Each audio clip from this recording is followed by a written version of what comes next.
Gentlemen, it is my privilege, my pleasure, and my honor to welcome you to this week's Black Homeschooling Family Support Group interview.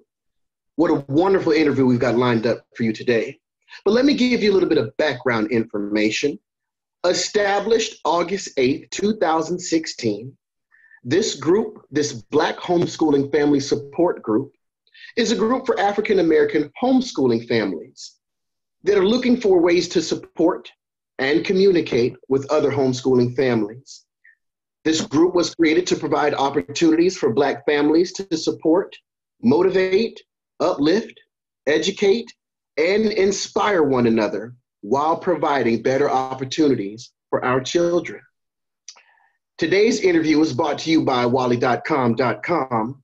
This voice, this guy, your mind, your body, what do you need? But we're getting ready to jump right into today's interview. I'm not going to do any of the talking today.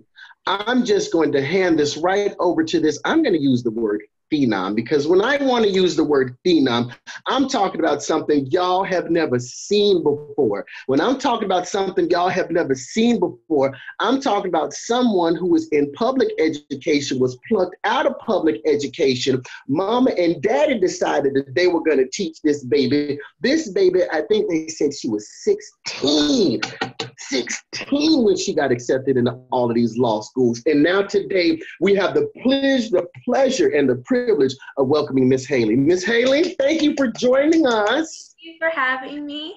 Wonderful. Now I'm going to jump straight right into this thing.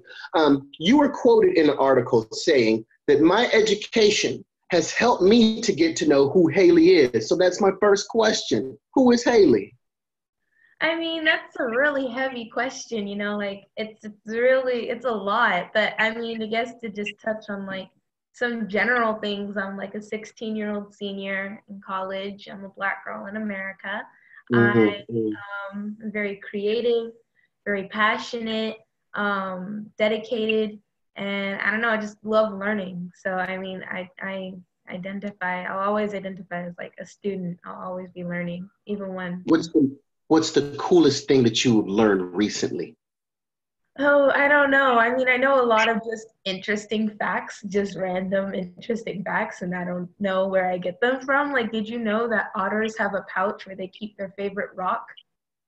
See, that's what I'm talking about. Now I got to go to the zoo and I got to go to the water section and find the otters with a handful of rocks to see what pocket they're going to put their rocks. That's what I'm talking about. I think it's quite interesting that when I asked you who you are, you identified as being a Black girl in America. First off, I want to applaud you for that. I'm a big fan of Black girl power because us colored people came from Black girl magic. But you've been known to speak out against systemic racism in the American public school system. What are a few, when it comes to race in the school system, just what are a few of your conversational points? I would try to help people understand that Black children and children of color in general, boys and girls, are the solution and not the problem. Mercy. A lot of people in our public schools see like Black students as an issue. They're misbehaving or they can't do the work. And I think that just really helping them realize that they're just as good students. A lot of people have lower expectations or don't think that they can do it. Just opening their eyes to the fact that that Black students are just as capable and can be just as successful. It would just open people's eyes to the truth about students of color. As an adult, the thing that particularly struck me while listening to you right then when you said "we" when you're referencing the children of color, that really moved me right then. But could you tell us about the event that sparked a desire for you to pursue equality through law? Yeah, so I mean, when I was in 5th grade, my parents had advocated for me to test for the Gifted and Talented program, and they wouldn't let me test. They said that you're only allowed to test in kindergarten. And I was born in California, and I moved out to Texas when I was in second grade. So obviously I wasn't here in kindergarten. And so that means I just couldn't test for the gifted and talented program for the rest of my education, I guess. But the weird thing was other students who just so happened to not be of color, I'm not saying that it was deliberate, but other students who weren't of color were being able to test in fifth grade and to the gifted and talented program. And that, along with the fact that I didn't care about school or learning anymore, my parents decided to pull me out and homeschool me. And as I was being homeschooled, I realized how fortunate I was for my parents to not accept no as an answer and take action and pull me out. But I was wondering how many students either don't have parents that knows what's going on, or parents who can't homeschool because not all parents can homeschool, full-time jobs and such. I was wondering how many students don't have the opportunities I was fortunate enough to have. I really wanted to still be able to show those students that they could be just as successful as I am right now in any other different way. It doesn't have to be 16 and a senior. You could be successful in other ways too. And I really wanted to help students and their families realize that no is not the only answer.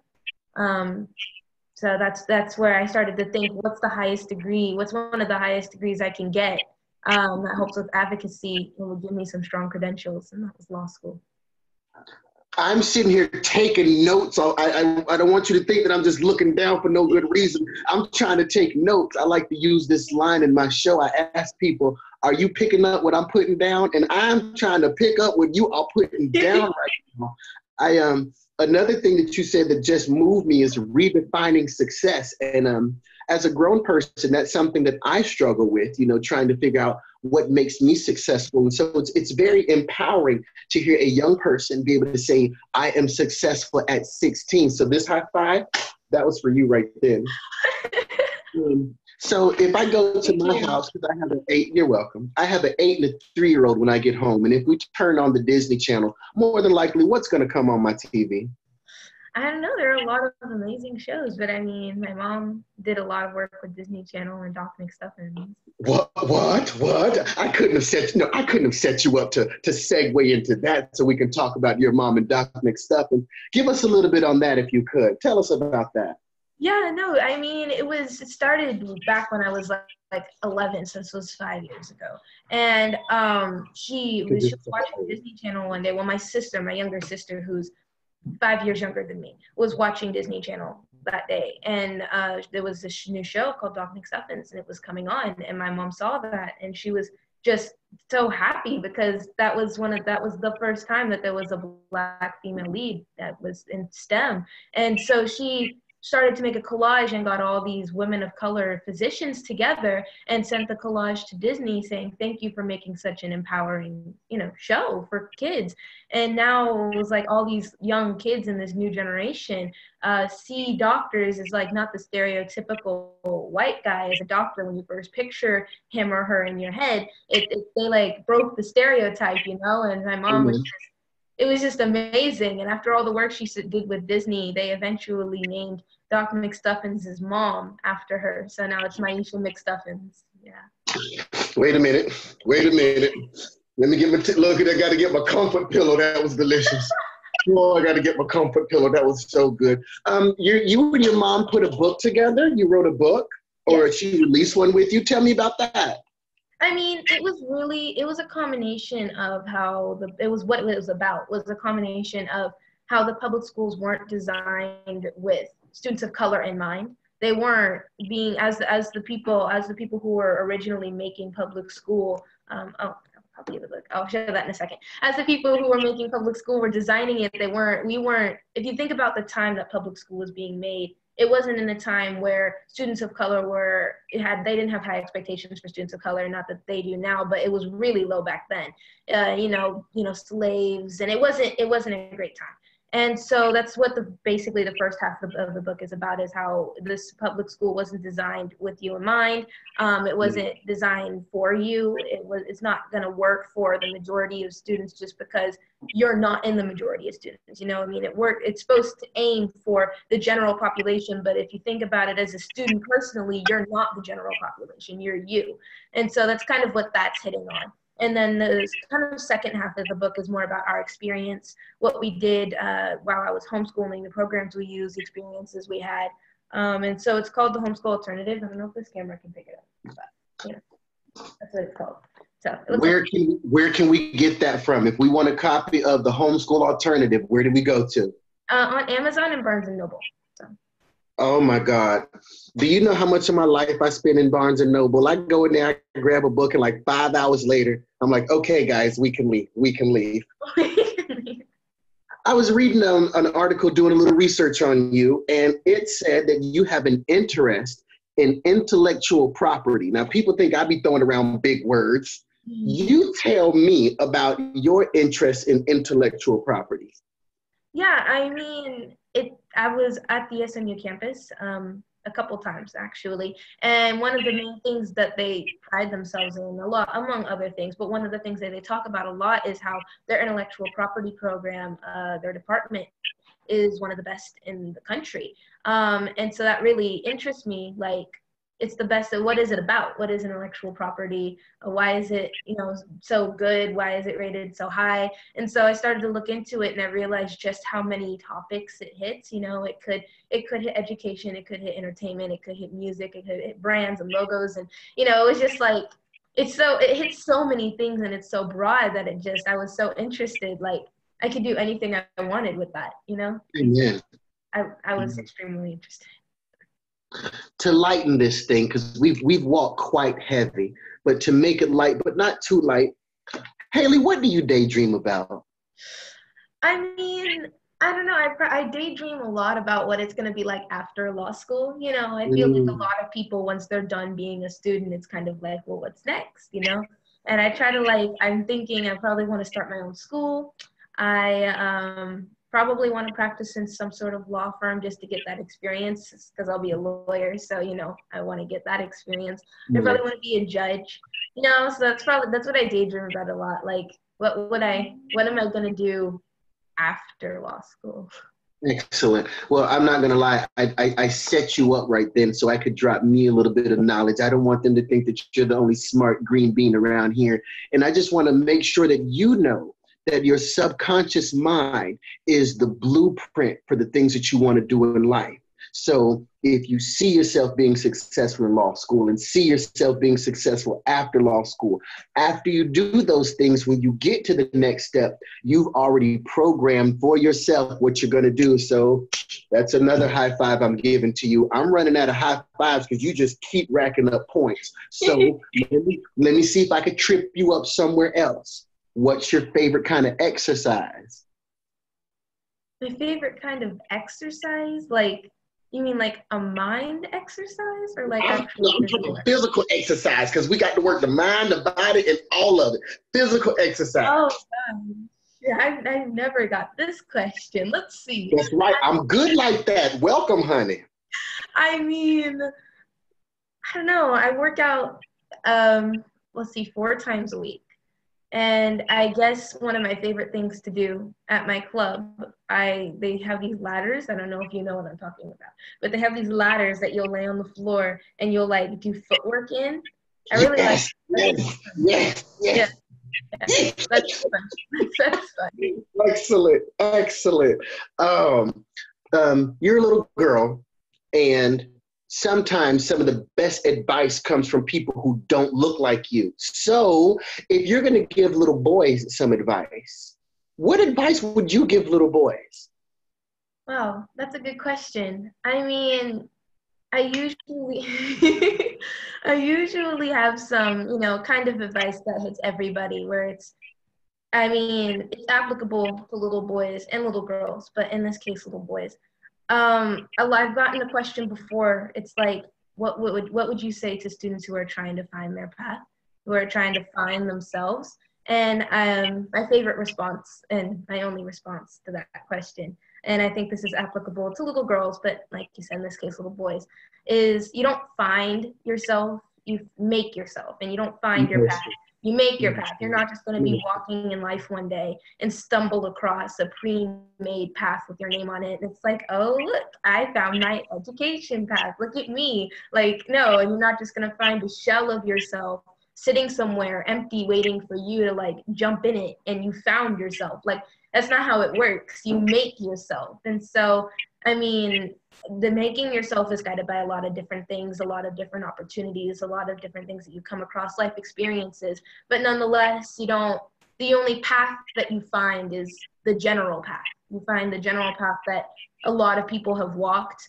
But even then, everybody has their own version of the general path. So you don't like find anything that's out there for you. You make it. There's not anything that's just that somebody has made that they're going to give to you. You know, you have to make it your own, even if they do give something to you. So it's probably the advice that I have for people in general, but little boys this time. I received that. And speaking of little boys, would you happen to live with any little boys? I do. I have a younger brother and a younger sister. Oh, excuse me. All right, older sister. So give me one interesting fact about little brother and one interesting fact about little sister. Let's see. My little brother is a freshman in college, and he's 13. And my little sister is a freshman in high school, and she's 11. But interesting facts besides school, let's see. My little brother, he is a total gamer, and he is amazing at all the games that he plays, like Fortnite and Super Smash Brothers, and every game. He's great at it. And then my little sister, let's see. She absolutely loves being creative. So she has these dolls that she loves to carry around. And it's like every day she'll come up to me with a new thing. She'll have like a tiny little cereal box that she made that's like this big. And she's like, look, I made them some cereal. And it legit. Like, how did you even make that? Like, so yeah, those are interesting facts about them. Gorgeous. If you could make one change to any society or any cultural rule. Now you got to think on this one because this is going to be my last question. We done picked up a whole bunch of wisdom from what you have dropped over there. I'm going to tell you like the old people tell you, because I'm pretty sure you had a whole bunch of old people tell you, baby, you are wise beyond your years.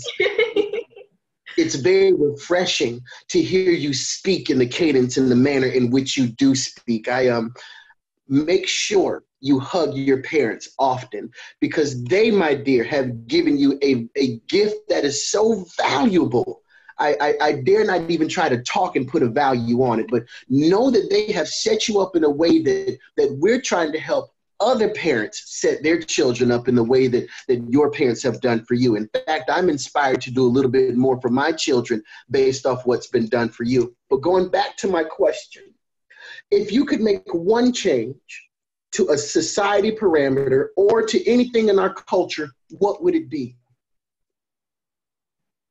That is a question that I don't know. If I can make one change to a societal standard, it'd probably be that Black students aren't smart or aren't gifted. That really irritates me.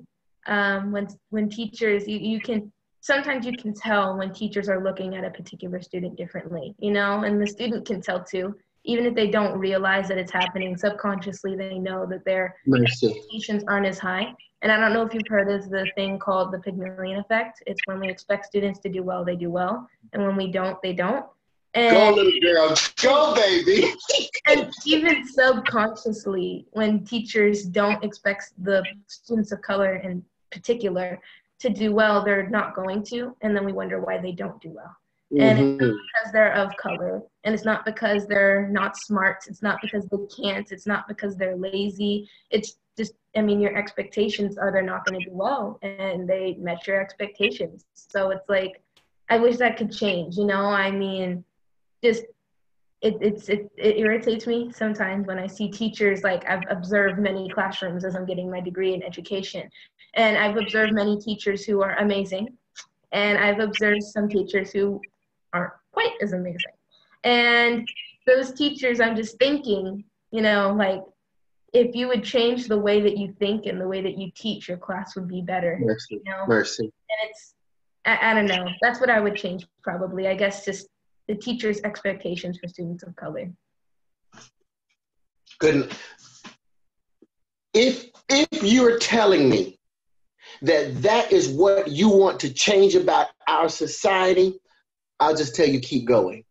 I will tell you, don't be, I'm tired of you laughing at my little interview now. You you didn't just kept laughing at my stuff, and I'm trying to tell you, keep going, because you are on the right road. Going back to these notes that I put there, don't be looking at my notes. I told you I was taking notes. It sounds like you have found the path to be who you want to be. So I just encourage you. And on behalf of the Black Homeschooling Family Support Group, we thank you for spending some time with us today. We thank you for the knowledge that you have given to us. We thank you for the wisdom and education and motivation that you have given to the children. And we stand in your debt. If going forth, there is a way that we could be of service to you and all the ventures that you are taking on, please let us know, because this has been a truly wonderful experience. Do you have anything in closing? Just thank you so much. I appreciate you guys' support. You're welcome. You are worthy of being supported, worthy of being supported. All of the questions, and this is to the support group, all of the questions that were asked today, the large majority of them were formally submitted so that we could protect this darling's reputation and make sure how she presents herself is as appropriate as possible. So there will not be an open forum at this time. We would just thank her for her time and thank you for her efforts, and we'll continue to pray her strength in what she's doing. Ladies and gentlemen, that concludes this week's presentation. Ladder. Thank you for that wonderful and energetic interview here. I wanted to kind of let Haley is there anything that you want to tell us? I know he gave you that closing, but kind of recap, anything that you want us to really be encouraged by as a homeschool community. You know, you're very inspirational, and just your name alone has been synonymous with this. There's some leading parting words. Please share those with us. Yeah, no, I mean, it was just, I guess there's this one like quote that I heard one time that I'm pretty sure my dad said, and it was let me make sure I phrase it right. It was, don't prepare your student for the path. Don't prepare your path for the student, prepare your student for the path. And I think for parents, that's important to hear in many ways, because a lot of parents have expectations for their students, and that's fantastic, and set high expectations too, as we talked about. But if your students start to grow and thrive in different ways, like my parents' expectations were, you know, I would do the typical path. In many ways, it's very typical where, you know, you go and take the AP classes, take the SAT and ACT, you would go and, you know, do all these sports and music and get scholarships and then go to like an Ivy League school, you know, the path. But when that wasn't happening, instead of trying to, you know, make me go that way because that was what they expected was going to happen, they kind of let me grow in my own direction. And I think that's what really helped me get to where I am. So I think just knowing that and having that quote, which I love, is important. And that's so on target to kind of a lot of our parents' struggles. They're trying to find and make sure they have the correct curriculum, get everything set up. About almost half of our group are researchers. You know, they may have tried it at one time or another. And I personally had tried it with my son and figured that homeschooling wasn't our best route at that time. So thank you for that, because again, that's going to really inspire our parents that just let this be an organic experience, you know, let the child grow, and you're going to grow, you know, as a parent through that process as well. Well, thank you. Be respectful of your time, and we're going to also be sending your dad some information if we can freely share this with those outside of the group, because like I said, we want to continue this inspiration and also share your contact information for those books that you mentioned earlier. All right. Yes. Well, thank everyone for joining us. I appreciate your time. Again, we have a homeschooling group that will share with you, and just be looking for further information. Have a great day, everyone. You too. Thank you guys for having me. That's just